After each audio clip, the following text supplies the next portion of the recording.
July 21st, 2025. The skies over western Michigan were clear that afternoon. The kind of summer day that invites flight. The kind of day that would see a seasoned pilot roll his handcrafted machine toward a familiar destination. But by 4:27 post-meridian, those same skies bore witness to the final descent of a journey that began in quiet optimism and ended in tragedy.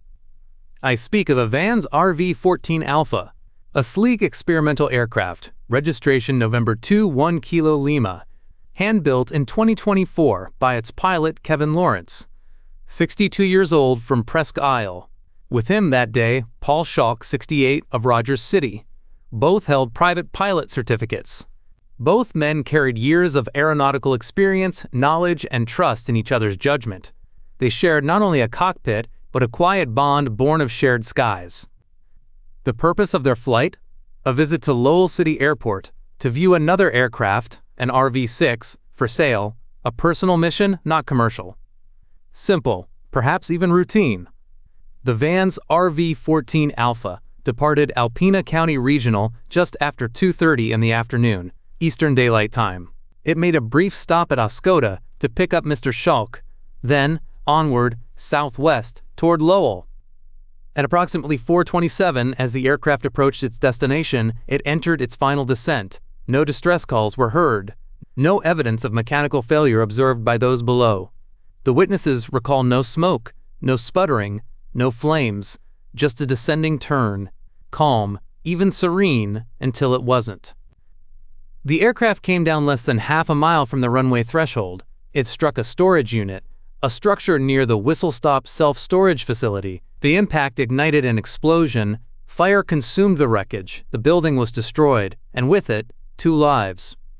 Weather conditions were not a factor. Visibility extended 10 miles. Winds held steady from the east at 6 knots.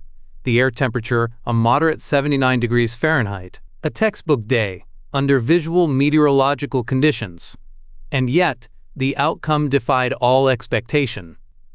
The aircraft was powered by a Lycoming Thunderbolt YIO 390 engine and a 3-blade Whirlwind controllable pitch composite propeller, both standard, both reliable. The National Transportation Safety Board responded swiftly. Wreckage was recovered. Investigators began their analysis. Preliminary findings align with what observers already sensed. No immediate signs of engine failure, no indication of fire until impact. Still, there are no conclusions. Only fragments. Questions. The kind that leave loved ones pacing kitchens in the early hours. The kind that gnaw quietly on sleepless nights. In context, this incident stands out, not for how common it is, but for how rare. The Vans RV series has, over decades, earned a reputation for dependable performance. Accident rates have improved. Builders and pilots alike maintain a culture of safety. The RV-14 Alpha is among the newest of the series.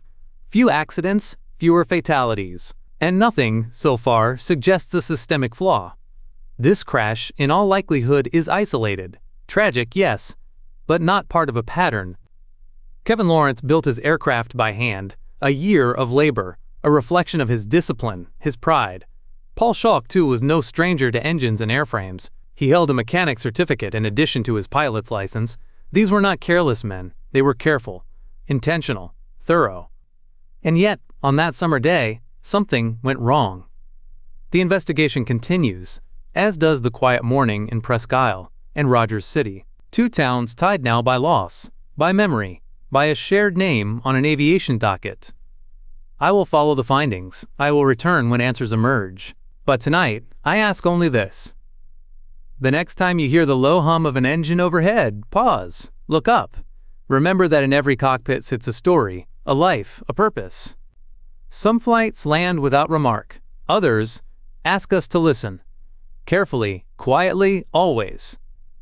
If this story moved you, if you value careful storytelling and the quiet search for truth behind the headlines, then I invite you to stay, subscribe to the channel, share your thoughts in the comments below, and if you believe, as I do, that every flight deserves to be remembered, then let your voice join mine. One like, one comment, one subscription helps keep these stories alive. I thank you for listening. Until next time, fly safe, stay curious, and never stop asking what really happened.